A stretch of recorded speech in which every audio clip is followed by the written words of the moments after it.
Good morning to one and all. On behalf of the Department of MA English, DG Vaishnav College, I cordially welcome you all to the webinar titled Recent Trends in Theories. Participants, kindly turn off your videos and audios. Thank you. Questions will be taken up only in the chat box, and the link for the feedback form will be put up on the chat box at the end of the session. Now, I would like to invite Ms. Madrunisha from 2nd MA English to deliver the welcome address and introduce the speaker. Thank you. Good morning to one and all present here. A warm and hearty welcome to all our participants who have registered to our webinar titled Recent Trends in Theory, organized by the Department of English, MA English, DG Vaishnav College. It is my honor and privilege to welcome our speaker of the day, Dr. Mohammed Jinnah. Dr. Jinnah is a person of enviable scholarship working as an associate professor at Jamal Mohammed College, Trichy, with an illustrious teaching career spanning over 17 years. Dr. Jinnah has acted as a chairperson in several national and international conferences across the state. He has done a UGC-funded research project titled Defiled and Defiant, Women in Literature of Communal Unrest. He is an acclaimed resource person and academician who has delivered several special lectures on topics such as cultural hegemony and multiculturalism, new direction in diasporic literature, stylistics, post-theory in American fiction, and post-colonial criticism, which stands as a testimony to his comprehensive knowledge of an assorted range of subjects. Over the years, he has passionately and continuously contributed to research with his paper presentations on manifold topics at state and national level seminars. He has served as a supervisor for 30 MPhil and PhD scholars, which affirms his clear-sighted guidance. He has been actively conducting bridge courses, personality development programs, and workshops for communication and soft skill development across schools and colleges. It is indeed an honor to have you with us here today, sir, and we are looking forward to an intellectually enriching session. The topic today is recent trends in theories. Literary theory by itself is not only a highly complex and fascinating discipline, but is highly interdisciplinary and intellectually very demanding to comprehend. Literary theory in last decade of 20th century has become an unmanageably extensive area for students. Hence, teaching and studying means to work on the multifaceted aspects of disciples and demands extensive knowledge of other branches as well as linguistics, sociology, anthropology, philology, and theology. Teaching and learning theory can be a fiendish exercise by itself. It is here I would like to welcome Dr. Mohammed Jinnah to share his expertise with us in the field of criticism and recent developments in theory. Thank you. Thank you so much. Thank you so much for those wonderful words of introduction.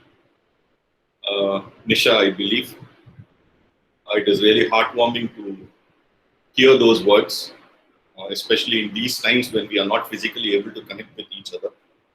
Of course, I take this opportunity to thank the Department of English of DG Vaishnav College to have invited me over. If not my physical body, at least my ephemeral body is with you people. My voice is with you people, and I believe it's a great opportunity to connect in a different dimension than we would have connected maybe, let's say, last year. The topic that Dr. Murli has chosen, something that is very close to my heart. I have been in the field of advocating theory, I should say, for the past 20 years. 2 decades I have spent in talking about theory and giving theory expositions to a lot of students, not just in Tamil Nadu or in India. I've been fortunate to move over to certain international spaces where I have spoken about theory, especially from a very Eastern perspective, in places like Indonesia, Malaysia, Bhutan, Nepal also. So it's been my extremely good fortune to meet with a lot of generations of students and interact with them on this whole idea that is called theory. I think when the person who was introducing me was giving you a brief outline into what theory constitutes, I think she used a word that I believe is very common when it is about any discussions of theory, and that is it's so fiendish. We have this huge fear, I believe, of theory. We always look at it as a very fiendish thing. It's something very bizarre. It's diabolic. That's how we generally look at theory. But I do not think it is so. Theory is basically something that is very easy. Theory is something that just needs that flash, and once you get that flash, it's a cakewalk. But I firmly believe that we need to kind of look at the opposition or the resistance that we have to theory, and we kind of segregate it only to our academic spaces or our research spaces. Instead of that, I think theory is something that has to be applied to our ordinary lives also. So I resent the fact that we call it as literary theory. Any discussion about theory likes to add the nomenclature that it is a literary theory. It's not that. Literary theory is just one byproduct of the entire philosophical discourse that theory is all about. So I would see theory more as a not just as a theoretical discourse. I would see it more as a discourse that should be a part and parcel of our lives. That's going to be the end of my lecture. I'm trying to, I will try to kind of connect you and move you towards that direction from theory to praxis. Correct? So I have kind of jumped my gun. What I'm going to talk to you in 15 slides later, I've already told you. I've just introduced my topic and I've told you my conclusion. Hopefully my discussions with you people would kind of vindicate my stance that I am taking today. So yes, we are talking about the recent trends in theory. Whenever someone says that we are talking about the recent trends in theory, probably many people might think that theory is such an ancient practice, or theory is something that has come with us with the advent of narratives and literature. No, theory is more of a 20th century phenomenon. Before that, we did have analysis of literature. We studied literature. We analyzed literature. But somewhere in the beginning of the 20th century, we moved away from the idea of an analysis or the idea of an understanding of literature, of narratives, of discourses, towards a kind of an interpretation. A theoretical implication was applied into the field of narratives. Now, I hope you are with me when I resist the use of the word literature. Of course, we are all into literary studies. Most of us might be PG and doctoral or MPhil candidates. But I think we need to give away that age-old conventional definition as in literature or literary, and talk about more in terms of discourses and narratives. So that is going to be the focus of my talk also today, my discussions also today. So I think we need to ask a basic question. The first important question, since we are talking about recent, right? It's just been 120 odd years, a century and a couple of decades. That's hardly a blip when you consider the chronology of the world. So one thing I think we need to start our discussion is with this central query. Can we have my slide here, please? My slide is just to help you people understand the flow of my talk, because many of my students say that I tend to ramble. So I'm just putting up these bullet points just to help you be with me. So that's we can move on to the next slide. That's the central question I think we need to start our discussion with today, is why theory? Why is there so much of an emphasis to that? when a couple of maybe 23 years back, when I was doing my UG, when I entered into the field of BA English studies, it was more about understanding the aesthetics of reading. It was more about understanding the aesthetics of a literature. I never knew theory when I was in BA. To be absolutely frank with you, I have never heard of theory before. When I was in those sweet days when I was doing my BA English literature. But then when I moved over to MA in Pondicherry University, everyone started talking about theory. So there was a lot of name dropping, there was a lot of jargon dropping, and one of my seniors always spoke in jargons, and he used to drop all these bombs like Derrida and Foucault and whatnot. And we were amazed, and I went and asked him, yeah, what is this? What exactly is this? And he said, very pertinent point that he had, he said, if you're a student of PG, you need to know these names. It's only when you know these names, people look at you or assume that you are in a position of intellectuality. That was the exact term that he used. So I was awed by it, I was amazed by it, and my initial foray into theory was also something which fiendish, the semantics of those words, very interesting. It was absolutely fiendish. It was a nightmare. But now I've become old. People might call it maturity. I would like to look at it in the other way. I've become old, I've become pragmatic. So if I have to talk to you students who are in the cusp of understanding theory and moving out into the world with a mouthful of theory, terms, definitions, intellectuals, I need you to understand one thing. The actual necessity of theory is that, I'm just paraphrasing Ronald Barthes here. It is that it signaled the birth of the interpreter.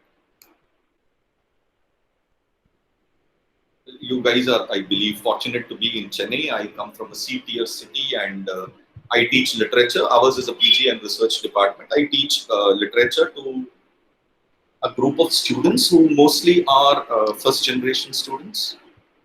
We still have them here, a lot of them. And for them, literature is, or BA English literature is kind of something that they have to overcome, and all their resistances and inferiorities, complexities. I'm sorry, I use the word inferiorities. The complexities, and then jump into this. So for them, basically, the teacher is the giver. Just like Roland Barthes says, the author is the God, the author God. Similarly, here the teacher is the giver. I think what theory basically helps us with is that it gives us a locus standi in which the reader or the interpreter is born. So when Stanley Fish says that, is there a text in this class? And when he talks about interpretive communities, what he's looking at is a very key word, and that is the multiplicities that come into the factor of interpretation. So you are not just a reader, you're not just an ordinary reader, you become a contrapuntal reader. I think that is absolutely important. You necessarily have to be a contrapuntal reader. It's not the question of what is there as your teacher God dictates or your teacher God puts into you. It's rather the question of what do I find as you, the interpreter, or you, the contrapuntal reader. You usher in, can I use that word? You usher in a new meaning into that text. It's no longer about the meaning that is encoded in the text. It's more about the meaning that is decoded from the text. In communication strategy, they talk about, how there is an embedding of meanings, words, and then there is a decoding of words, and no communication is perfect. I think that is how you have to look at in a very simplistic way. That is how you have to look at the idea of interpretation. Basically, what Barth says, whatever the author has written, forget it. Let's go one step further. Whatever the teacher is teaching you, my due apologies to all the teacher, my fraternity who is listening to my talk here. My due apologies. But I think the students, when it is about theory, it's the students or the readers or the interpreters. I use the word contrapuntal reader, a resistant reader who is more important when it comes to theory. And the reader, interpreter, student becomes a kind of a critic. So he's not just critiquing, he or she is not just critiquing the text, he or she is also critiquing the philosophy behind the text, he or she is also critiquing the philosophy behind the pedagogy that we put into the class. So I was fortunate enough to study under a few of the doyens, I believe, of literary teaching. One was Dr. Natarajan, the other was Dr. Kalpana, who always, used to give us the text and make us read the text, and as preliminary or amateur readers, what we would do is we will take the text and rush to the library and take all the secondary material, look into that, and go and present our findings to Dr. Natarajan or Dr. Kalpana and their ilk, and they would say, why should it be read this way? Why cannot it be read this way? Why can't you see it this way? So why don't you read from your own intellectual, the domain of your mind? This is one question which they kept asking us again and again. And today, as a teacher, I would realize that when they ask me that question, where they are taking me is into the gates of theory. So theory, my dear children, friends, is something that ushers you inside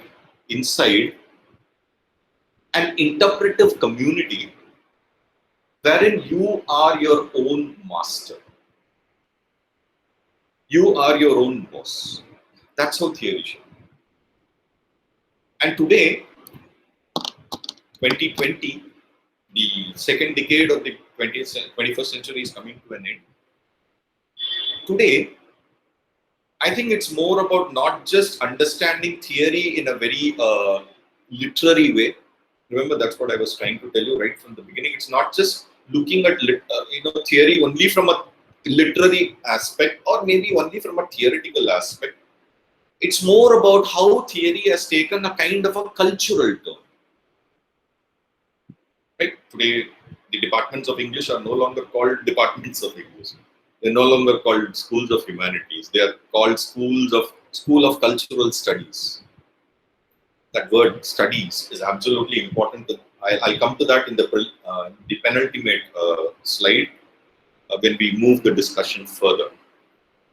So, dear friends, the question of why theory, what is the rationale for me to talk to you people for, let's say, 1 hour and 20 minutes and maybe followed by an intensive discussion of whatever we have discussed.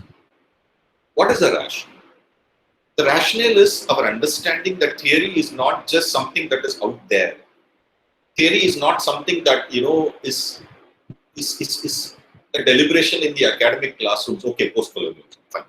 This was the person who started it. This is the important text. No, it's not that. Theory is how it inspires you, motivates you, cuts you. Not every theory is positive, right? Not every theory can be dear to our heart. Some of the theories we are going to hate. I guess that's also pretty something that is acceptable, because either you hate it or you like it. There can be no midway when it comes to theory. You have to like it or you have to hate it. Theory is something that has to be very passionate. Our understanding of theory has to be something very passionate. It cannot be an armchair academic exercise. It has to come from the heart. So the rationale that I'm providing for these discussions that we are having today is that we need to have an innate understanding not just of the working of the theory, but we need to also go into the exposition and sometimes the practice of that theory. Because as I said, we live in an age of so much of misunderstandings. And misunderstandings come from that one central problematic ideological assumption that what I say is the absolute fact. What I say is the absolute truth. So my truth always, asserts your truth. My truth is one up than your truth. You always have this ideological assumption. Theory questions that. Theory resists that. So, my dear friends, why theory? Because we need to understand the multiplicities of the world in which we are living in.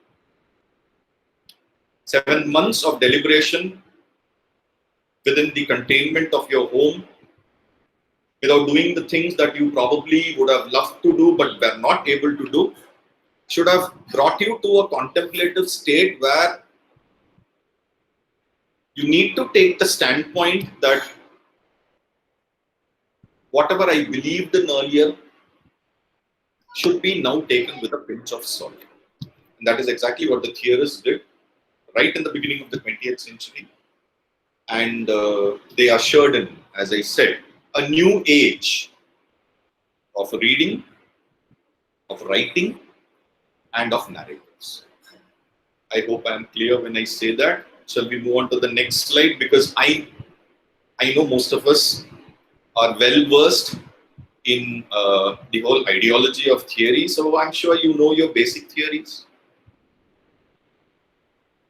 I know there is a tendency to talk about from liberal humanism to theory. I believe there is the standard textbook, Beginning Theory, Peter Barry, which is a kind of a textbook for a lot of students who use it as the preliminary step to understanding theory. Fine. I would not disagree with you on that. Go ahead and do it, but there is a fundamental flaw there when he says that there are liberal humanities and liberal humanities were superseded by the theories. It's not that way. It's a fallacy, I should say, to kind of segregate these kind of what do you call that, markers when it comes to not just theory, it's about narrative also. So please do not be misinformed by those texts which tell you that new criticism is part of the liberal humanities. It is not. It is part of the precursor of the theories, because you did have a lot of interrogation about words and semantics and concreteness of words when it came to the new criticism. The new critics. So I think it starts from there. So when Empson is talking about the 7 types of ambiguities, or when someone like Alan Tate is talking about denotations and connotations, they are ushering in, or they are propelling us towards an opening where suddenly literature is not one-dimensional or two-dimensional. It becomes multi-dimensional. So we always talk about the idea of a zeitgeist, right? They say that great minds think alike. I think you need to understand that in the context of new criticism here, Russian formalism in Russia, intertextuality in Europe, and the new critics over there in the US. They were all speaking about one very interesting aspect, and that is their emphasis that they were placing on the ambiguities which are embedded in a text. So they are the starting points. They are the starting points. When you talk about intertextuality, obviously that is the starting point of what we would later, in a very grandiose manner, we would say is structuralism. Bakhtin was talking about polyphony, right? And these the Opojaz and the Moscow School of Critics, they were also talking about ideas about what is literariness and what constitutes the basic difference between literature and, let's say, the non-literatures. So we were looking at aspects of reading in which we were focusing more on ambiguity, so that cannot be called as the liberal humanities in any way. It's a starting point of theory. It's a policy, just like we say that Wordsworth is the first romantic critic, or romanticism begins with Wordsworth and Coleridge. That's what someone like Hudson or Edward Albert, the conventional historians would have given you, where they would have demarcated that, there is a kind of a ending point and a starting point from one age to the other. It doesn't work that way, right? It's always very fluid. So, though we give a lot of importance to Wordsworth, we need to understand that, there was a precursor to him who was equally important, probably more important. Was talking about the various dynamics of romanticism in a very mystical, like William Blake, or someone who was talking about the rustic sensibility in a more plainer, in a more common fashion, like Robert Burns. But we just relegate them to the sidelines of romanticism. We simply whitewash them in a sense and call them precursors. So I want you to look at theory also that way. Theory is not something that just came like that, because some of the most important proponents of theory actually existed in a time when Thomas Hardy was writing, when there was still the Victorian tour de force of literature that was holding center stage. So someone like Karl Marx or Sigmund Freud, who were going to advocate their interdisciplinary theoretical assumptions into the study of narratives. They were there. They were positioned over there. Their ideas were incorporated into theory later, maybe. But psychoanalysis as a theory was already there. So, your basic theories. Okay? I'm just trying to plug the gap, as Leslie Fiedler says, right? I'm just trying to plug the gap and try to understand that, it's a seamless transition. So, second assumption, which I'm going to resist over here, is that no theory is completely different from the other. Every theory becomes an extension, and via being an extension, it becomes a resistance to the other. But no theory could have developed without the earlier. So, I know some of us do get a lot of scratchy heads when it comes to this theory or the other theory, the differentiation between this theory and the other theory. Sometimes the differentiation might be very subtle. For example, a couple of weeks back, we were having a very stimulating experience, I guess, in one of the vivas that I attended, where the candidate was talking about a post-colonial narrative, and in post-colonial narrative, we do have the centrality of the writer, the self-reflexivity of the writer, and the writer assumes a dominance and a what do you call that? Significance, which probably was rejected, let's say, by the post-structuralists. And one of my friends was having a very heated discussion. He was saying that, since post-structuralism has already told you that there is a death of the author, then how can you talk about the centrality of the author here? My good friend naturally assumed that, postmodernism comes after post-structuralism, so naturally it has to be that way. No. The connections might come in so many varied... I'm sorry, is there a question? Okay, we are having the questions only at the end part, right? Can I continue? Fine. Please do keep your mics off, no? Because I tend to lose my flow of thought if there is an interference. Thank you. So I think I was telling you that, okay, fine, there might be connections, but these connections are very subtle.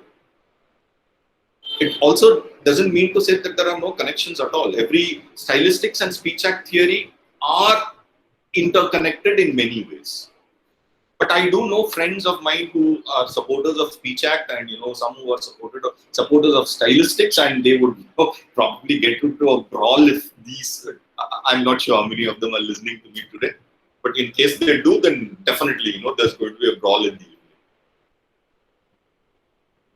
So this is the second misassumption which I'm making you understand and trying to make you resist that,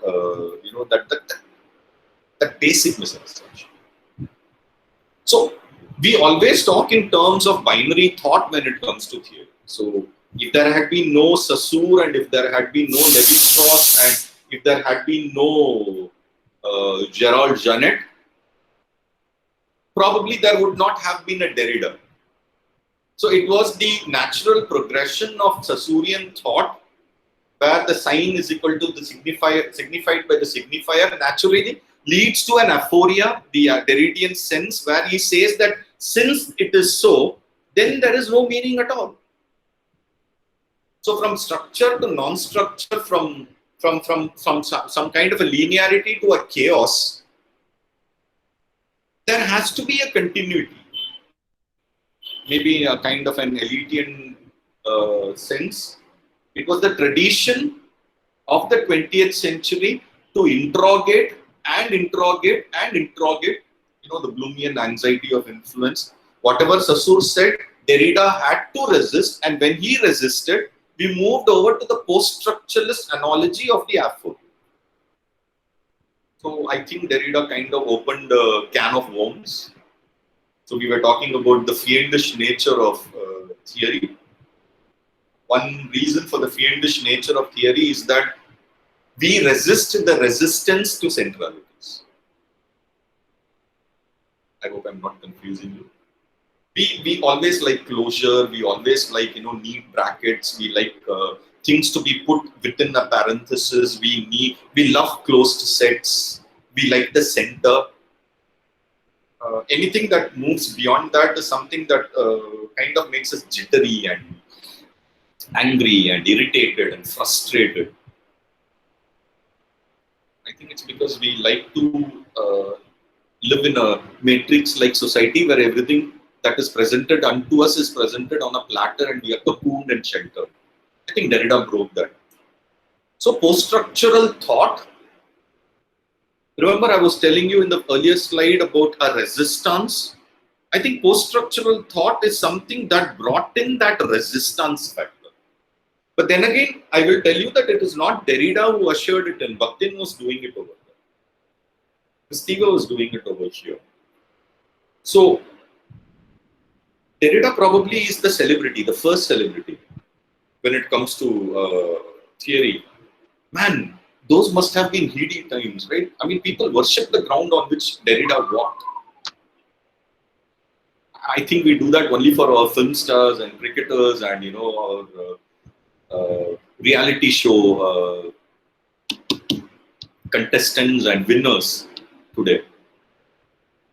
But can you imagine a time when Derrida was like looked upon as God, or Sartre was celebrated, and is when Sartre went to speak in a cafe, people used to throng that cafe, and the cafe was overfilled. So that was superstardom, which came from the intelligentsia. Some people might say it was very elitist, maybe, but it was more of an elitism of intellectuality. Something that Freud got, something which his disciple Jung got, and Jung was able to bring out his, his ideas about the psyche into a kind of medium which related to literature and the narratives. And we were talking about archetypal criticism. We never talked about it in terms of theory. We talked about it in terms of criticism. But though we used the word criticism, it was more of a theory which related to the psyche. So it was there. And when he was, when Jung was coming up with all those fish and his responses, that probably an apocryphal story. We do not even know whether that really happened, but there was fish standing outside his class, and he was, approached by a student, and that student asked him, "Is there a text in this class?" And that started the whole, the apple falling on Newton's, something like a parallel to that, and his eyes opened and reader response theory came into. So your basic theories. All these are just I'm just taking you because we are trying to talk about the recent trends, right? We are going to move into that. So I'm just giving you that background, information basically into all this. And then of course After Derrida, you have Lyotard, who opens the second can and he says that people are incredulous. The note of skepticism that has crept into social narratives. Now that is where the actual Derridian ideology finds a focus. Because though Derrida did talk about phallo-logocentrism, it was Lyotard who put it in plain words. He said, people are skeptical of all narratives. So everything became a narrative. The abyss which Derrida was pointing out, the rupture that Derrida talked about,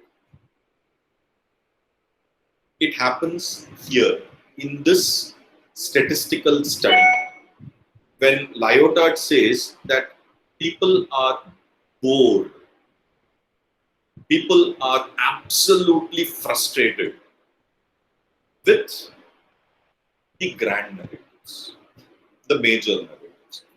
When he said that, he was not talking from point of view of literature at all. He was not a man of literature. He was a statistician. He was a person who researched sociology. So when he used the word narratives, he meant most of our institutions. So religion, society, family, law, also literature. So that disbelief or the belief in the day, in Hindi they say sab chal, everything goes. So the belief in everything goes, it's fine by me. The shrug of your shoulder. When someone tells you something earth-shattering and you say, so what? What's in it for me? That is the kind of a very selfish, a very perverted maybe, but a kind of an inward looking that was ushered in by postmodernism. So you know your basic theories, you know how postmodernism operates. And then with the advent of postmodernism, you suddenly are looking into the text as a construct, the text as something that is artificial, the text as something that is rhizomic, and then you try to understand the implications of such a text vis-a-vis the social background in which it operates. So, Bloom says that there is nothing new when it comes to these changes or these fads when it comes to literature. Right? Fads are always that. A fad is something that might exist for, let's say, a decade or 15 years or so, and then a new fad comes in, and then a new fad comes in, and then people who have lived for 3 decades would realize that this was the fad that started everything. So that's how fashion works. That's how trends work. That's how narratives also work. So that is how theories also work. It's basically the understanding which was rejected by the new critics who said that there is nothing outside the text. That is all, everything is only inside the text. So you read the text only from the text within itself, explication, deep text. But now the cultural turn tells you that no, absolutely not. Everything is outside the text. So maybe someone like Taine who talked about the moment, the milli, who was rejected by the new critics and suddenly finds himself from his grave, obviously, finds himself again in the limelight. And there are these new cultural critics who say that these are the things which count. And that brings in the advent of the big 3. There are some magical numbers when it comes to sociology, right? So if there is 7, which is a magical number, if 5 is a magical number for certain cultures, I think when it comes to literature and narratives, 3 is a magical number, the Trinity. Any teacher of Indian writing in English who teaches fiction would basically start with the discussion or the information that is to be given about the big three, the Trinity. Right? So I'm going to give you another Trinity now when it comes to theory, the big three. I'm not saying that the other theories do not count. Obviously, they do count. But the most important theories, the big three, they are feminism, Marxism, and postcolonialism. Remember that adage when it comes to literary theory, where we say that the center is pushed to the periphery, the center margin equation, writing back, empire writes back. God, your father. Yeah, these kind of basic resistance to assumptions. That's what theory is all about, right? The resistance to assumptions. So the big three questioned certain categories and categorizations which were absolutely elemental when it came to humankind. So, when Milton says that God created Adam and created Adam, God created Adam to worship him and created Eve to worship the God in Adam. I think in today's scenario, that is something that is a big no-no, obviously. So you have, feminism, which resists the kind of sexist or patriarchal or gendered or stereotypical approaches that assume that man is central. There was a time when we used to use the term man is mankind, man is mortal, there is a woman there. These kind of questions we do ask today, and we talk about gender neutralities. Of course, many of you might probably have a bone to pick with me when I am talking only in terms of binaries and it's only about man and women. But what about the other? Queer studies. That also is a big part of the political struggle that is happening today, of course. But since we are looking at a survey of theory from a very, let's say, Indian maybe perspective, maybe that is one reason why I have not brought that into the big three. If any of you is offended, I'm so sorry for that. So the gender, and then of course the class. So again, you have all these basic assumptions that it is the rich who are born to control the world, who are born to dominate the world, and we see that happening all over the society today, all around us. That's exactly is what we are seeing today. So Marxism, and then of course something that should be very close to our heart again is postcolonialism. So can we call this the big three? And it was this big three. I'm not being very flippant about it. Please do not misunderstand. It was this big three which dominated. Some might say even today, they still dominate the field of theory. But this emphasis on the big three, it's an emphasis that has not been given by me. It's an emphasis that has been given by the whole genre of literary studies, of literary narratives and theory. It leads us to the second problematic position, and that is a position that has been taken by some of the world's most important theorists. Can we move on to the next slide? Because there is this, probably there are only a couple or maybe three of the original theorists who survive today, who are alive today.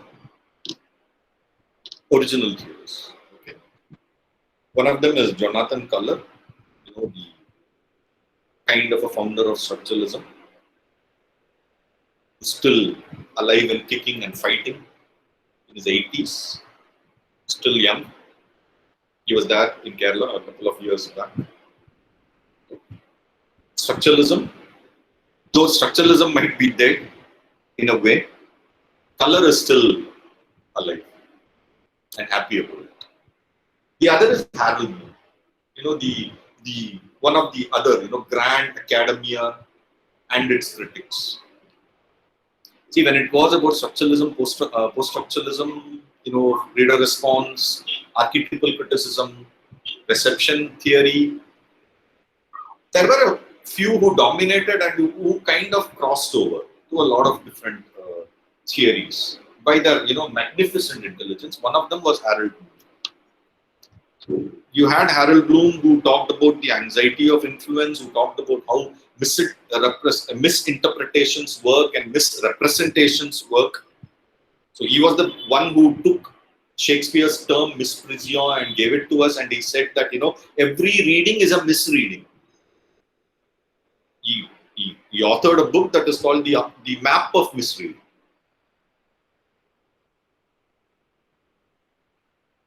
But somewhere down the line, Harold Bloom suddenly developed a resistance.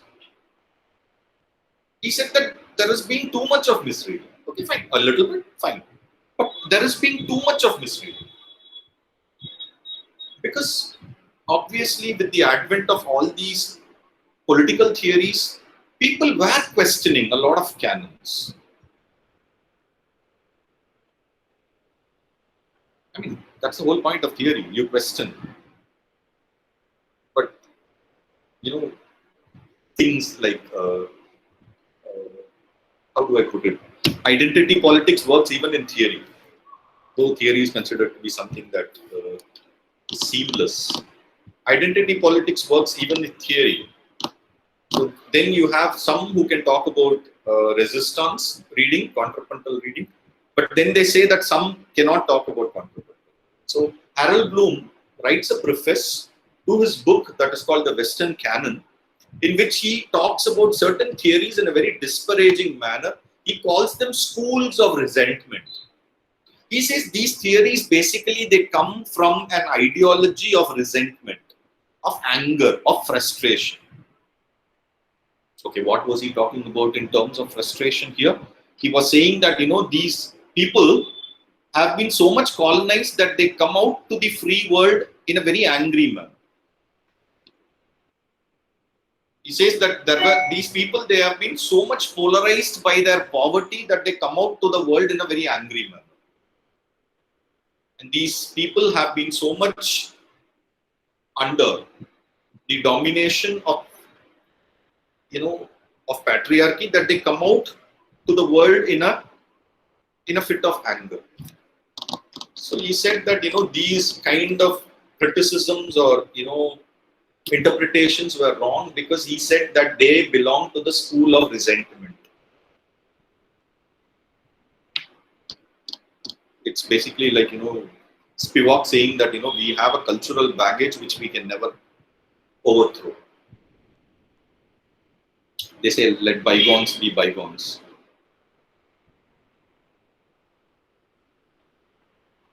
But the bygones be bygones do not apply to, there are certain restrictions when we talk about the bygones be bygones also. For example, we as a previously colonized nation are supposed to say that, okay, fine, it all happened in the past. Let's forget it.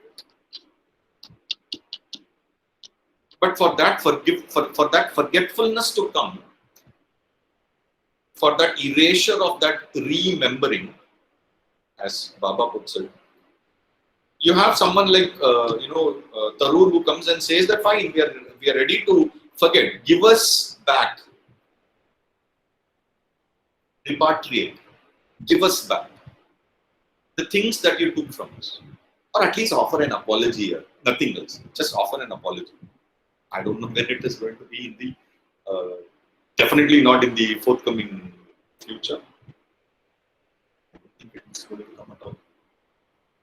So when Harold Bloom talks about us, brackets us into the schools of resentment, what happens is he's trying to tell us that your theories or your application of the theories cannot take a kind of a center stage. The margin will always remain in the margin, even though theories are talking about centralities. marginal center.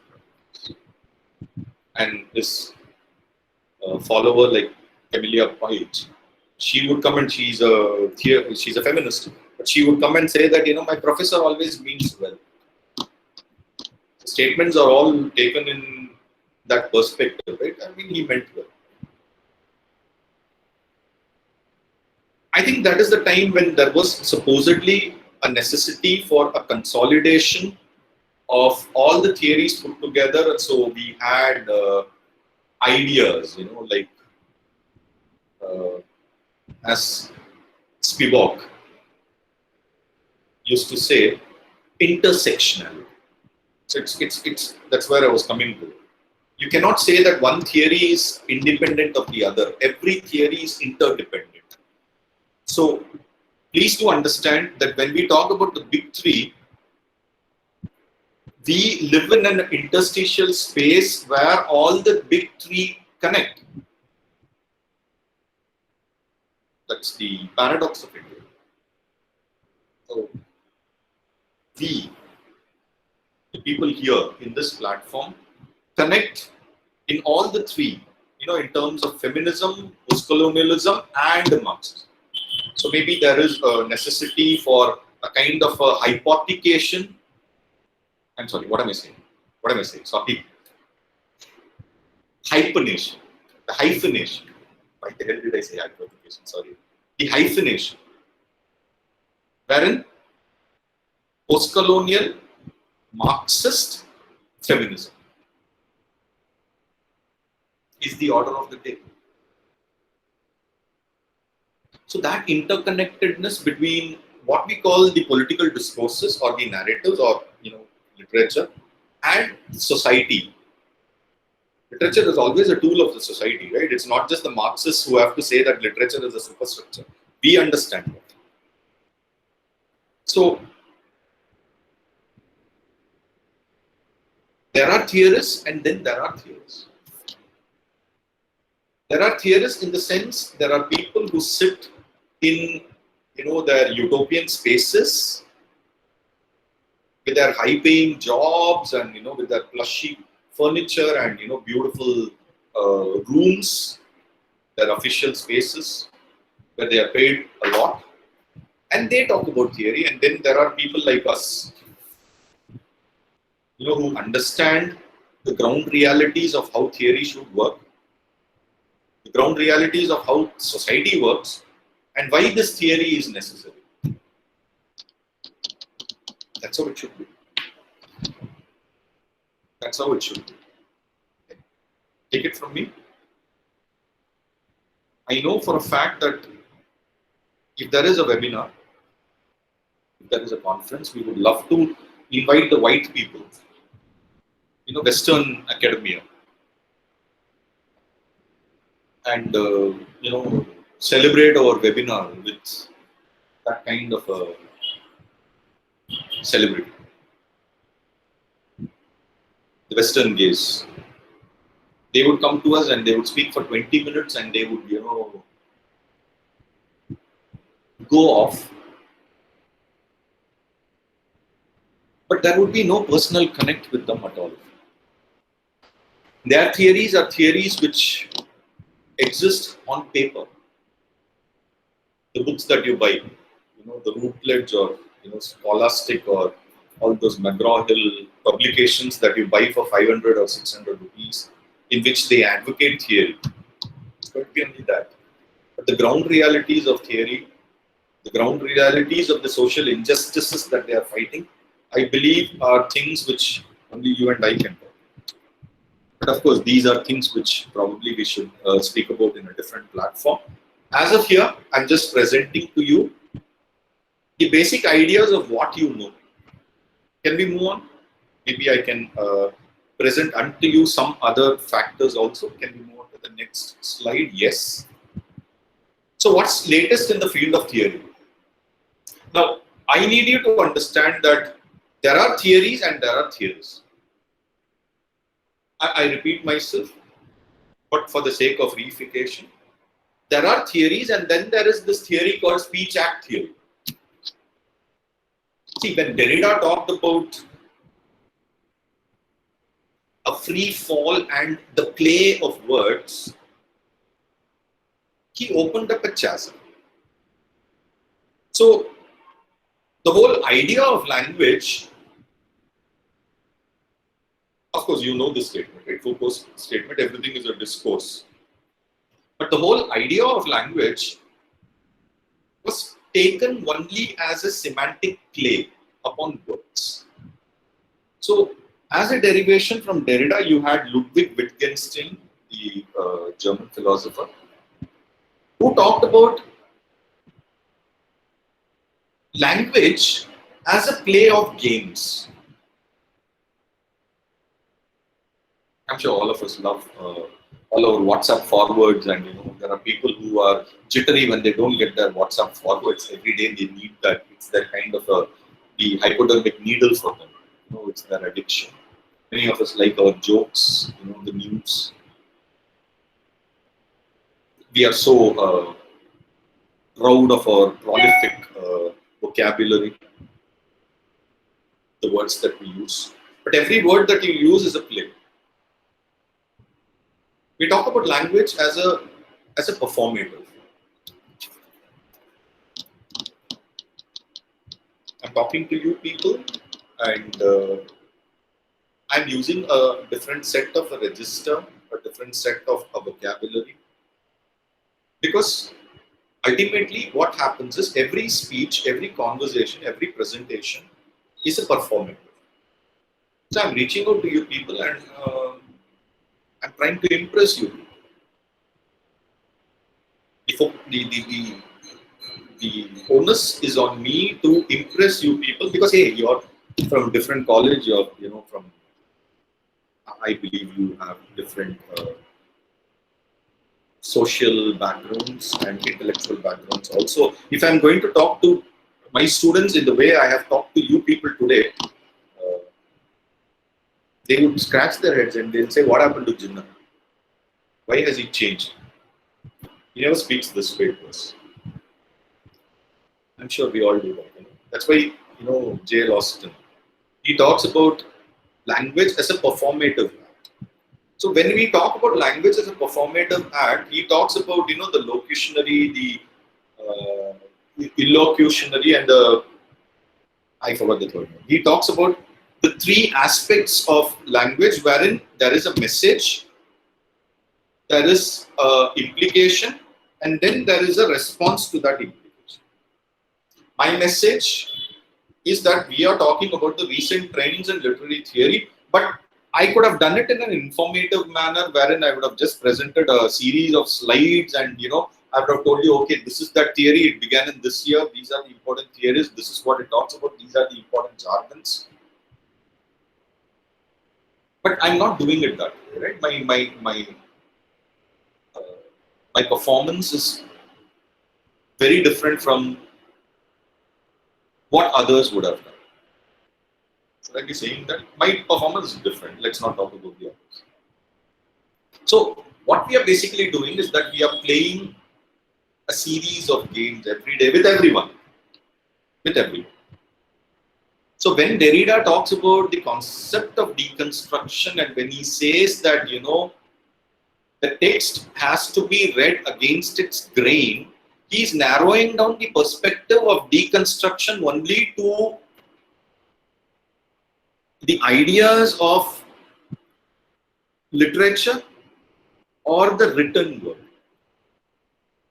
What Derrida did was that he brought in the concept of the archiscripture only to dismantle it. That was his personality. But he never said that, the aspects of deconstruction can be used in an ordinary conversation. But Wittgenstein and Austin, they say that every conversation that you have, even if it is a yes or a no, that is a performative. And today in communication theory, we talk about, upward communication, downward communication, horizontal communication, and all that stuff, right? You might use different words for that, but ultimately what you mean is that when there is a flow of communication, when a flow of message, it always follows a process. And this process is performance / power oriented. So the games that we play every day, it's not the Freudian games only, it's not the Derridian games only, it's also the games which Wittgenstein tells us about. So that is one theory that had a brief, it was like a flash in the pan. Everyone talked about it for some time, but if you ask me today, it is something that kind of has gone into a gradual decline. Can we move on to the next slide? But there is one theory that still holds a lot of water today, and that is something that comes from Michel Foucault's idea of literature as an open set. He used terminologies from archaeology. Maybe that's one reason for that, is because his foundation for everything that he said was based on Lévi-Strauss, who was a cultural anthropologist. So, these great thinkers, intellectuals, they always play with the ideas of others. So Foucault uses, the concepts which Lévi-Strauss used in structuralism. He brings it here, and he talks about literature as an open site. So it's all about the archaeology of literature, of a narrative. The more you dig, the more you get all those fossils. So Foucault says that you need to dig deep, because most of our readings are very shallow.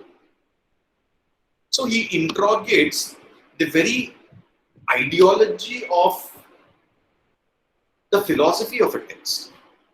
So Wordsworth is a romantic. He writes romantic poetry. Good. But he's a highly problematic writer, because he advocates that the poor should be poor. He advocates that the illiterate should be illiterate. He advocates that the have-nots have to be have-nots. So he becomes very problematic when you look at him from the various perspectives of theory. Every theory will castigate. There is no mitigation when it comes to someone like Wordsworth. Every theory will castigate Wordsworth in a very different light. That fellow wrote, and he's in his grave, but the way we still dig him up, I'm sure he should be turning in his grave every now and then. So Foucault tries to tell us about how we need to reevaluate the valuations that we have given to a lot of institutions. So Derrida, the Lyottardian idea of meta-narratives, all that you will find are somewhere connected with Foucault's idea of the open site. So when it comes to an open site, the first thing that Foucault targets is the very concept of history, the grand narrative of history. History which always has a bone to pick with us, because we are readers of fiction, imagination, whereas they are factual, they have authenticity, they are true. So this neat demarcation of history and literature, which comes in the 17th century. Before that, nobody bothered about history as being very objective and literature as being very subjective, because Shakespeare was able to take all historical sources and write his own stories into it, and many of the historians were able to connect with history because of Shakespeare. So history plays then were not considered to be problem plays; they were considered to be history plays. But somewhere down the line, maybe because of the objective historian like Ramka, who said that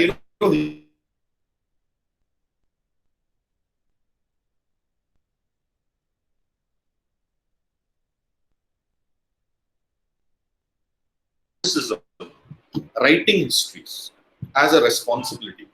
Just like they say the white man's burden, we had something that was called the historian's burden to present history as it was. We have had a lot of falsehoods which have anchored us throughout our life on the world, in the world. One of the biggest falsehoods is the factuality of history, which Foucault erupts, explodes. Along with him, we had theorists like Hayden White who talked about where are the little histories. What is history? History is basically a collection of anecdotes about people who were in power, written by people who supported those who lived in power. Where are the little histories? I think one of the questions that he asked was, okay, we know Napoleon. Who was Napoleon's barber? Every day Napoleon used to shave. He came as a very clean-cut figure every day, every morning when he came to court.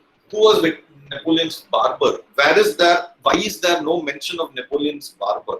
So what happens if a story is created with a concoction of Napoleon's barber? We can ask the same question over here.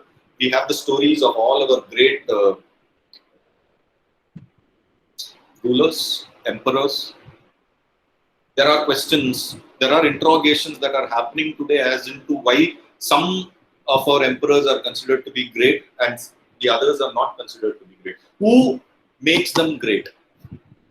Why is Akbar the great and why is Ashoka the great and why is not Chandragupta Maurya the great? We do have, history has recorded a lot of kings for us, right? Raja Cholan the great.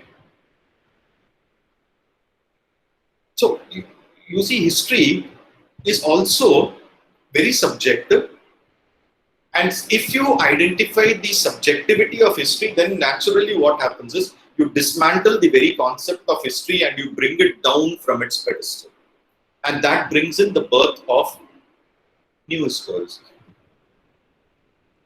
If there is any theory that is still powerful today, people have, of course, talked about the demise of most of the theories today. Structuralism is dead, post-structuralism is dead, but it lives in different, in different bodies.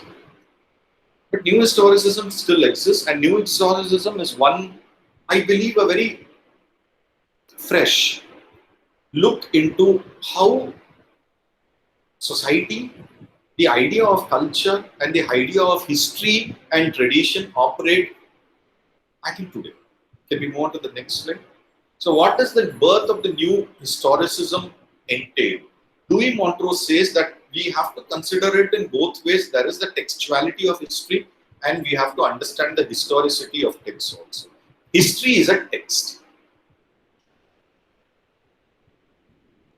Simple. History is a narrative that is partial, that is distorted, that is opinionated, that follows perspectivism. It is bygone. It's like saying, even if you put one element of a lie, the entire truth becomes a lie. There cannot be half-truth, cannot be considered as truth. It's a lie. Half-truth is also a lie. So someone like Foucault or Greenblatt or Montrose or Wieser, they would tell you that history is simply a text. And the paradox of that, they would tell you that every text has a history. And that history becomes absolutely important. Remember I told you, Taine's idea of the moment and the milli, which was rejected by the new critics, is brought back into the focus. And here we look at how the writer creates an agency in his text. What kind of an agency are we talking about? See, when we were in our BA, we did our history of English literature and we talked about how Shakespeare wrote during the Elizabethan age. So I think all of us, when we were, children, amateur in the field of narratives, we always talked about, how Shakespeare lived during the Elizabethan age. So the Elizabethan drama, we always talked about it in terms of Elizabeth. But many of Shakespeare's texts were not written during, his major texts were not written during the Elizabethan age, they were written during the Jacobean age, during the time of James I, which my teachers or most of our teachers probably just did not tell you. It came as a late realization, and then we understood that, okay, fine, there are various, influences that go into the writing of literature. Macbeth is a text that was purely Jacobean. It was not Elizabethan at all. It was written when James I comes to power. James I had written a book about ghosts and witches. So when, Shakespeare writes a book about, a text about a Scottish king, Macbeth was a Scottish king, James I was a Scottish king. So when he writes a story about a Scottish king in which he is presenting the Scottish person as an usurper, Macbeth is not the real king. He usurps. He kills the real king. So he writes about an usurper. So therein he talks about the royal lineage of the Scottish kings, which James I is going to appreciate. He also incorporates a lot of ghosts, the ghost of Banquo, or the 7 deadly sins which are presented. It's kind of a morality play, or the witches that come in, because James I was fascinated by demonology. When we studied Macbeth, we didn't have all these contexts being told to us. These contexts put the whole idea of Shakespearean narrative into a perspective. Also, we have to understand that his plays, like his problem plays, I should say, like The Taming of the Shrew or Midsummer Night's Dream, was written during the time of Elizabeth.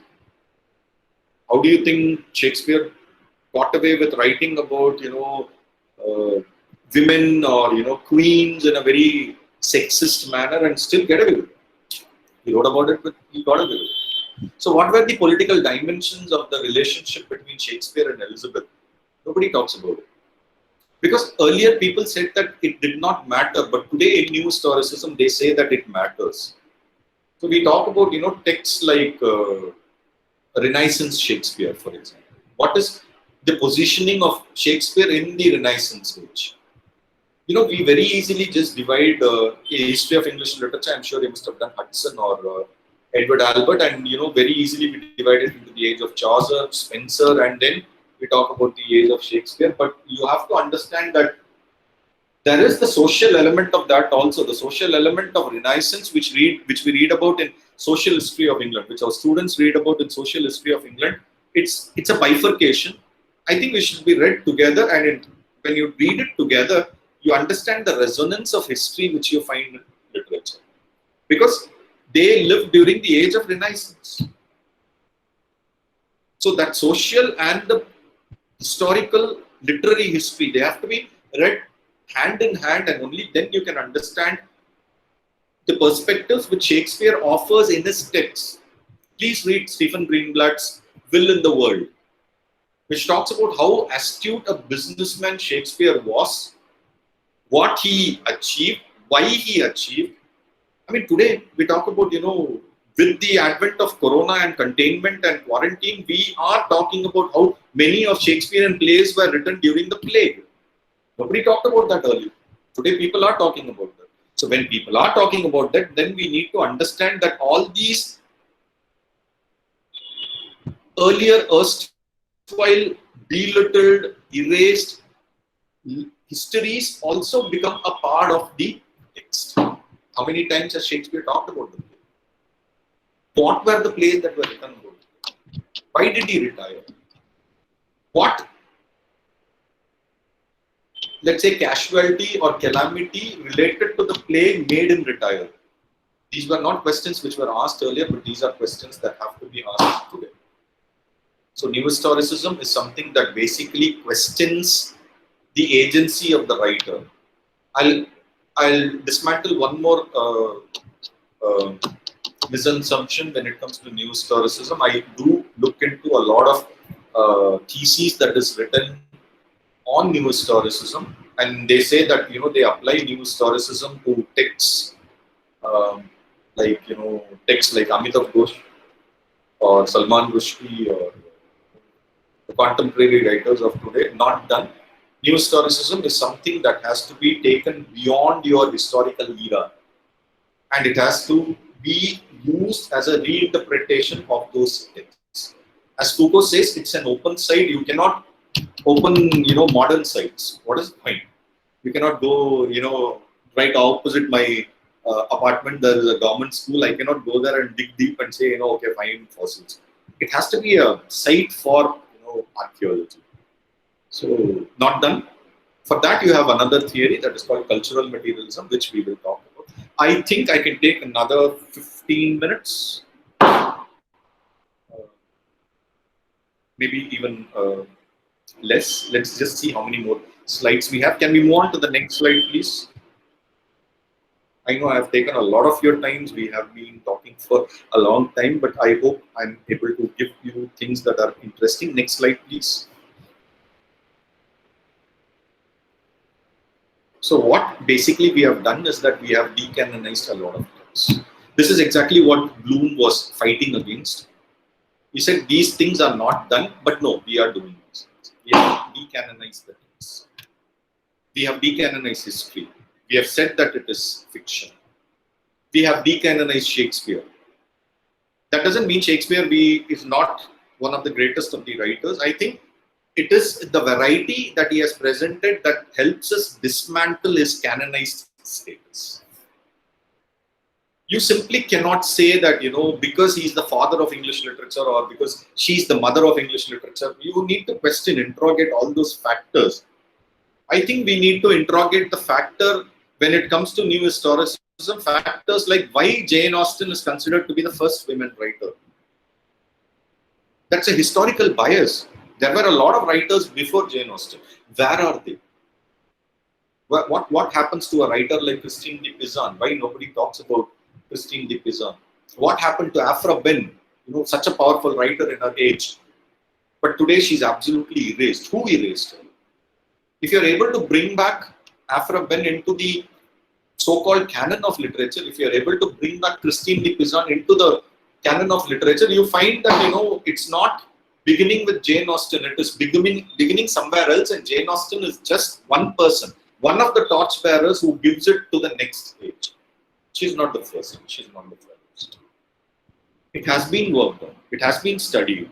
We have a person like Dale Spender who writes a beautiful narrative, an essay, wherein she says that, there were writers. She even points out that probably a text like Pamela was not written by Samuel Richardson at all. Samuel Richardson was a printer, a publisher. He was not a narrator, he was not a writer. So, that is this J.M. Coetzee's beautiful novel called Foe, which says that, Foe was the actual name of Defoe, Daniel Defoe, one of our first novels. But there is a possibility that, the novel Robinson Crusoe was actually written by a woman. She gave it to Defoe because he was a great publisher, and somewhere down the line, Adventures of Robinson Crusoe by Daniel Defoe was published. A lot of questions about this. The unearthing of all these questions is high, very high,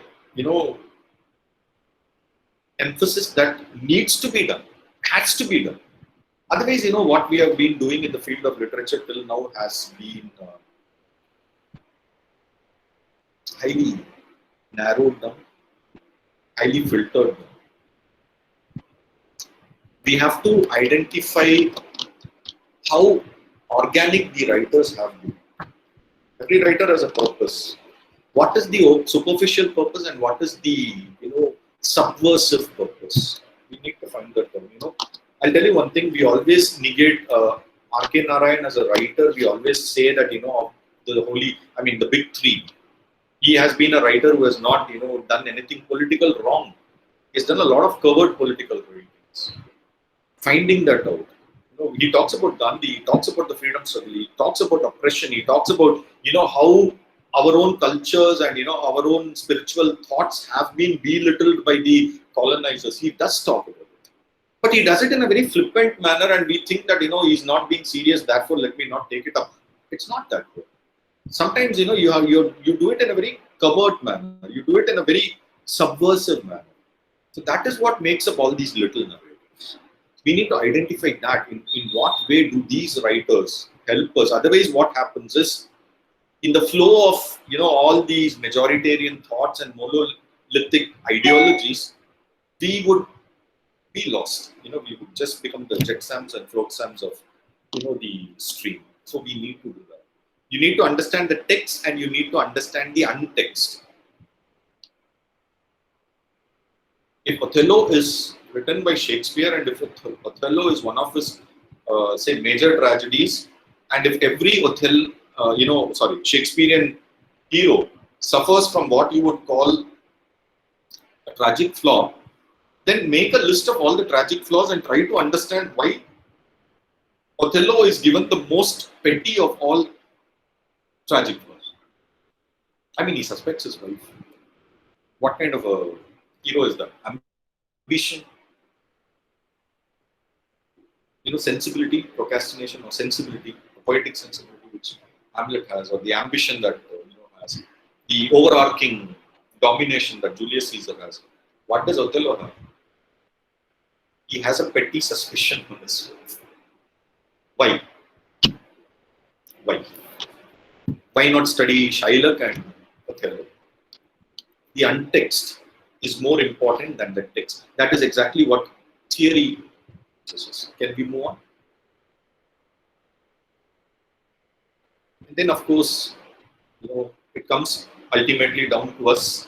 We have dominated the world. We have called ourselves Homo sapiens. We have called ourselves, God's little children, and we say that God has created the entire world for us. So this world is mine. These trees are mine. These animals are mine. The raw materials are mine. The metals and the minerals, and the whole ecosystem is mine. Because God created me to enjoy all this. I think there is a need to debate that also. A very big need to debate that today, because we have seen how the world has recuperated without our interference when we were all locked up in the house, in our homes, and now we have all started going out once again, and within less than a month of going out, the world is going back to its dwindle. It took 5 months to recuperate, but in 5 days we have brought it back to its polluted status. I think we need to see the world at least now in a different light, and that is exactly how post-human thought helps us. We need to understand the shift in positioning ourselves at the centrality. So the age of the Anthropocene, the man, the human as the center, it needs to be removed. And we need to go into basic assumptions of what happens if humanity is no longer central. So the theories of post-humanism, they talk about a lot of things. For example, animal studies. Eco-criticism is something that has been existing, but I think eco-criticism has to be broken down into its various narratives, and we have to understand each narrative from its own perspective. Eco-studies is one, but animal studies is something that is more important. New Gothicism, we have to talk about. Cyberpunk has already been there, but I think we need to talk about cyberpunk in terms of ideologies today when we are no longer powerful. The machines have become more powerful than us. We cannot survive without our machines. So we live in a time of technopunk. So the studies have to basically focus on stuff like that. I hope you understand that there is a shift in my semantics from the word theory to one more important word. Can we move on to the next slide? And that important word is how theory is no longer considered to be a predominant factor when it comes to narratives.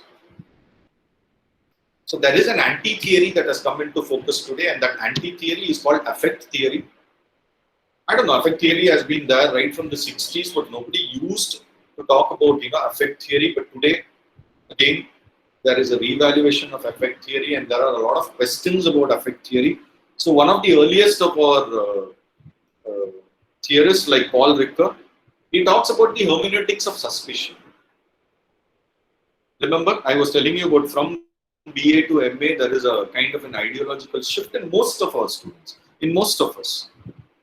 Maybe, when we were doing our BA, we would have studied things for the aesthetic pleasure, but when we come to MA and when we suddenly, are aware of theory, we read only from the, the point of view of suspicion. So Ricker calls it the hermeneutics of suspicion. We never take anything on face value. We just, so that is the, the other side. Obviously, for every, there are two sides for every coin, right? So affect theory looks at theory in a very antithetical manner, and it questions the very advocacy of theory. Should a reader be resistant? Should there be a critical distance? Should reading always be about outsmarting the writer? That's what deconstruction is. Outsmart the writer again and again. So should the reader actually become the boss?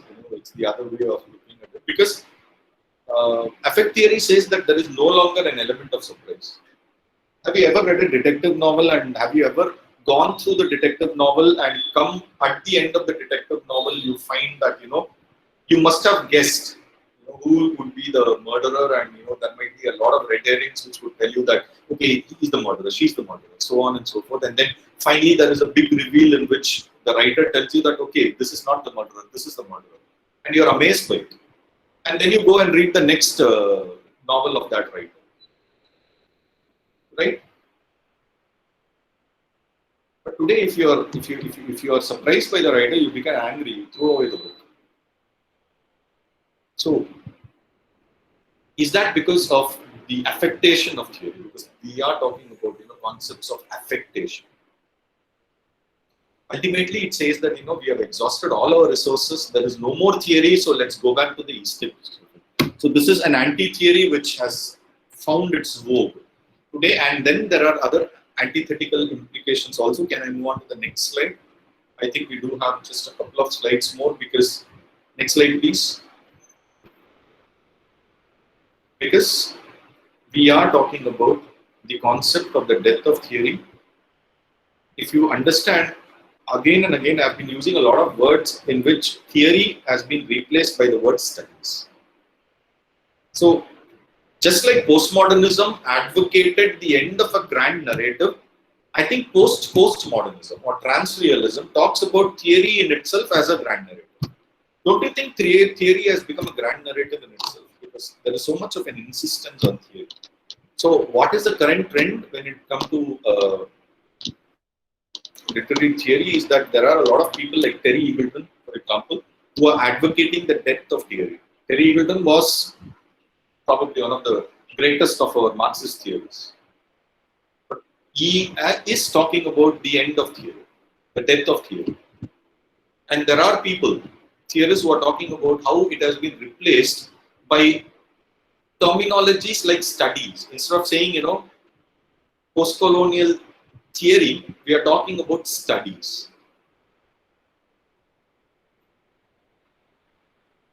Now, theory is something that would take us towards the path of a monolithic, a singular ideology of looking at things.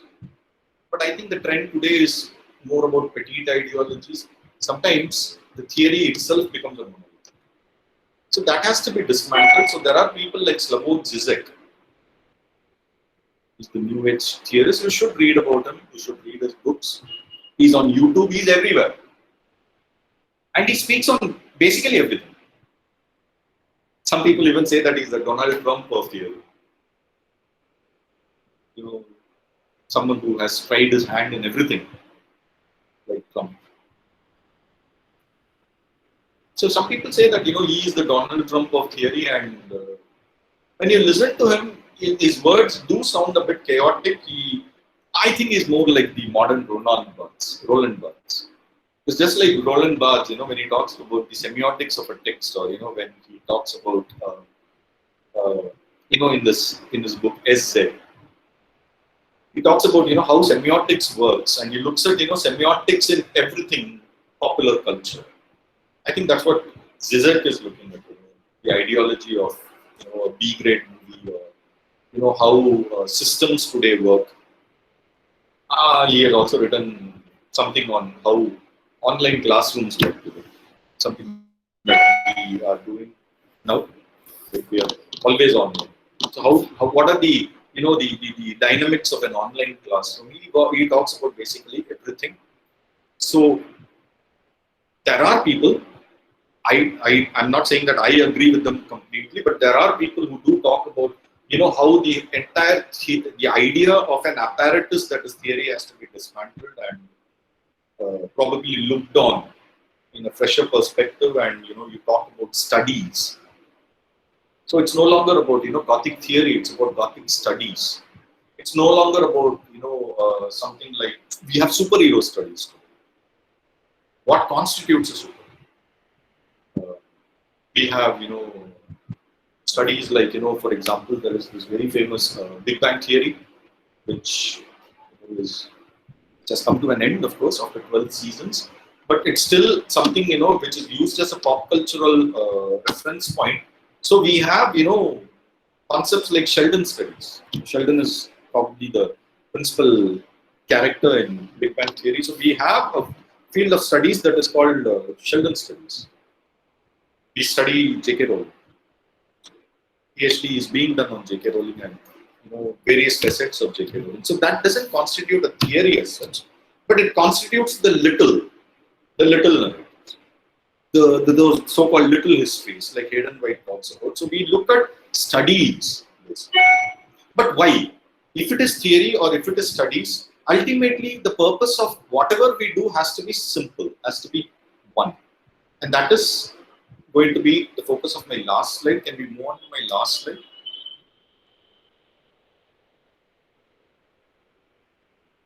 Yeah, the one before that, I'll just have a look at that and we'll go on. Just the one before that also. Yes.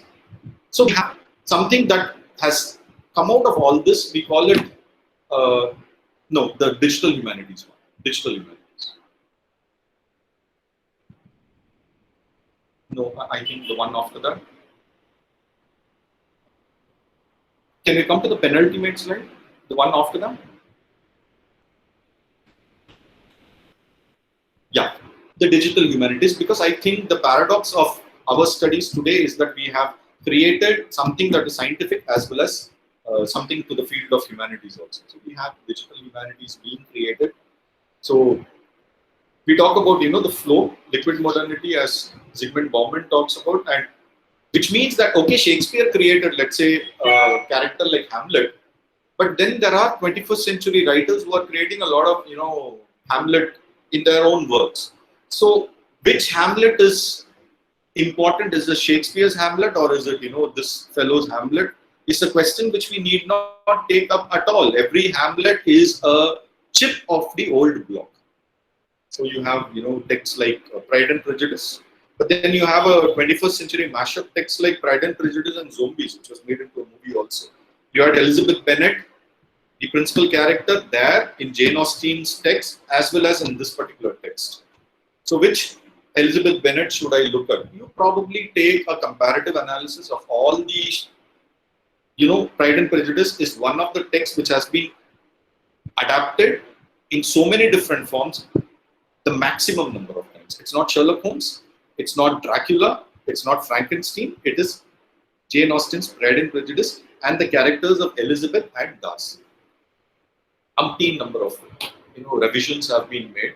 So if you are planning to, let's say, do a research, you can take something up like that character and understand how the character has evolved in so many different narratives as such.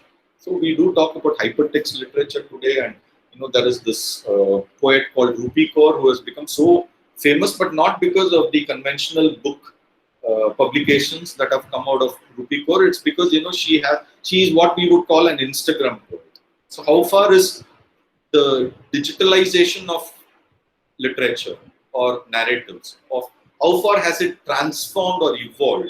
These are questions which digital humanities does take up.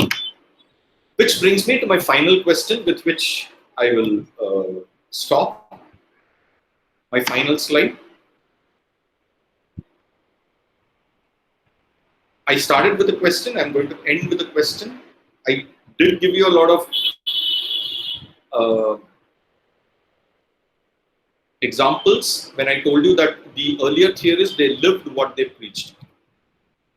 We are also theorists today. We advocate theory to our students, we read theory and we advocate to others. Do we also live that kind of a life? Do we practice what we preach? It's a simple question which I am taking up and asking you this. Are we only worried about the theory, or are we also worrying about the praxis of the theory or the application of the theory? And that is one question which we need to really answer today, because I think just a superficial, informative discussion of theory is not important. Is not relevant anymore. It's about how this theory is going to help us understand the society, understand our lives, and understand the interaction between that society and us. Because ultimately, we are all human social beings. We do interact with society, but in what way? Do we simply merge with society, or do we present our findings to society also, is a question I think which we need to introspect on. I advocate not a theoretical life, but I advocate a life of praxis. So take a break from all these academic theoretical assumptions and try to apply the fundamentals of theory to your lives also. So, in a nutshell, the most recent trend in literary theory, is something which we have to start, and that is by trying to advocate the philosophies in our lives. Thank you so much. It was wonderful talking to you people. And I've taken roughly 1.5 hours. I hope the administrators are not angry with me for that. But the field is open, obviously, to questions. So, thank you. Thank you, sir, for sharing with us your words of knowledge and wisdom in the field of literary theories. Now we will proceed to the question and answer session. Participants, kindly post your questions in the chat box. So there are already a few questions in the chat box, and the first question is, good afternoon, sir. May I know on what basis does one judge that a particular interpretation is false? Is there such a thing called false interpretation at all? Absolutely not. There is nothing called false interpretation. There is absolutely nothing called false interpretation, because if we fall into the trap of calling something as false and calling something as true, ultimately, where are we going to arrive at? Can I say that my religion is true and your religion is false? Can I call yours as the interpretation and mine as the absolute truth? Can I say that your opinion about life is false and my opinion about life is true? Where do we draw the line? See, the trend always starts with something that is very trivial. Trend starts with something that is very, the smallest, the minuscule. But it keeps adding on, and finally we come to a point where, we kind of start using these assumptions against everything. So there is nothing that is a false interpretation. Yes, Maybe it is your interpretation. Maybe it is my interpretation. It's your life. It's my life. So let's stop with that. Nothing false. Nothing true. I hope I've answered your question, Preeti. Yes, she has said. Thank you, sir. Moving on, the next question will be, I would like to know whether it is appropriate to use Western literary theories in evaluating or interpreting the literary texts of other cultures. See, every cultural theory is about this. Now, we are doing it in a reverse way, right? So, we are taking Western texts. Let's say, for example, if you are, applying the lens of post-colonialism, what you are doing is you are taking the Western texts and you are applying your Eastern ideologies or your Eastern outlooks into that. So, when you take a text like Tempest, for example, and when Spivak says that Tempest is a text about colonialism, what Spivak is doing is that she's applying her Eastern experience of being in a colonizer-colonized relationship, and she's applying it there, right? So when we can do it, why can't they do it? Okay, they can do it. But I understand the implication of your question, but there arises the problem. For example, when Macaulay came over to India and when he looked at our texts, when the Orientals for that matter, when they looked at our texts and they gave an interpretation stating that, okay, these are exotic, they do not reach up to the standards of us. So basically, we are kind of reverting back to them. We are using these theories to retcon whatever they have said, and we are using it against them. The empire writes back. But if you have this freedom for this kind of an interpretation, then you have to allow for that kind of an interpretation also. Let them do it, and then you give a counter. You give a resistance. You write your own answer to that. You cannot stop them from doing it. Right? It comes from their mentality. You cannot stop things. How can you? But react against it. That's more important. The reaction is more important. I hope you take that in that sense, Rajalakshmi. I think that would be better than, because if we say that, you cannot talk against us, where are we moving? Again, we are moving to the same problems of, we have become highly sensitive to a lot of things there. Why should we be sensitive? Do those things intelligently instead of doing it in a very emotional. So, I hope I have answered your question. Thank you, sir. Moving on, the next question is, do literary theories have the same effect in the present time as they had during the times of Shakespeare and other great writers? Shakespeare lived in blessed times. Nobody bothered about what he wrote. They were more angry, because he kind of, he became more popular. He became, more richer than, the university wits. There was no theory during Shakespeare's times. The theory, as I said, is only a modern phenomenon. It starts only from 20th century. I believe, it was it's a kind of a domino effect. You start from the Renaissance age, and the spread of education has finally brought us down to literary studies and assumptions about everything. We have become more intelligent, as we love to say. So more often, it's what happens is it's basically a kind of a perspective that you offer on the earlier texts. So I think today, people even try to analyze Mahabharata, Ramayana, and many of our spiritual texts also through the lens of theory. So as I said, I used that word earlier, right? We try to retcon things. See, during Shakespeare's time, it was okay to beat your wife. Now, this statement doesn't mean that I support this statement. But during Shakespeare's times, it was okay to beat your wife. Law was made in such a way that, you could beat your wife. The husband could beat his wife if she talks too much, if she comes out too much in the public, if she acts in a manly way. So, see, today we know it is wrong. It's absolutely wrong. Just because I mentioned that, it doesn't mean that, I'm a wife beater or, I'm a MCP. I know it's wrong. But Shakespeare did not know it was wrong. It was the order of the day. In his times, it was not known. Today, we have grown. So, therefore, we can apply our theories into that. So, do you understand the whole idea of post-colonial Shakespeare or Renaissance Shakespeare or, reception of Shakespeare? Basically, borders only on that. So, Wordsworth was lucky. Today, we beat him to death. He was lucky. There was no theory at his times. I hope I've answered your question, Vaishnav.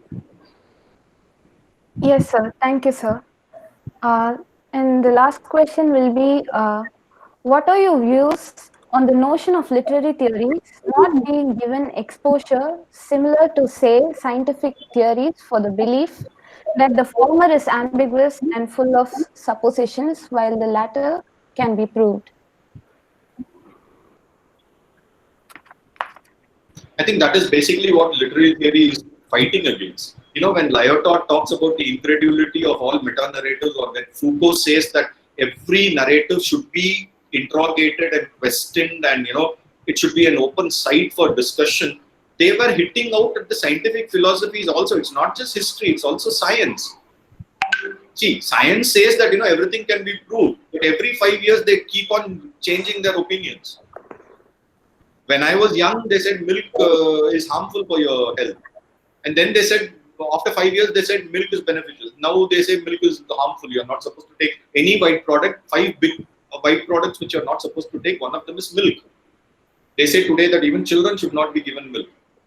So you should never have milk in your life. That's what they say. So how can we say that science is validated or the hypothecation? Seriously, the hypothesis of science is something that is final and absolute? No. Just like theory keeps morphing and changing its focus and its assumptions, science is also equally doing that. History is also doing that. Society is doing that. Law is doing that. Every institution is doing that. So, if the scientist says that I am the empirical lot and mine is absolute, the scientist is lying to you. Please do not believe the scientist. Take everything with a pinch of salt. Everything. Okay. So, Pratibha, that was a very interesting question. Thank you. Thank you, sir, for your patient response to all the questions. They were really informative and thought-provoking. With that, we have come to the conclusion of the webinar, and I request Ms. Priyanka to deliver the vote of thanks. Yes, thank you, Rashmi. Good afternoon, everyone. I hope you all enjoyed the talk today. On behalf of the Department of MA English, DG Vaishnav College, I would like to express my thanks to our Secretary, Mr. Ashok Kumar Mundra, and our Principal, Dr. Santosh Babu. Like how warriors sharpen their swords in peacetime, such virtual sessions in this pandemic situation helps us hone our skills. I express my heartfelt gratitude to Dr. Mohammed Jinnah for accepting our invite and delivering this special lecture. Thank you, sir, for sharing with us your commendable scholarship. Thank you. Literary criticism and theory could be intimidating even for students of literature. But, sir, I'm sure today's session would have transformed their intimidation into an interest. Thank you, sir, for being with us today. Yes, sir.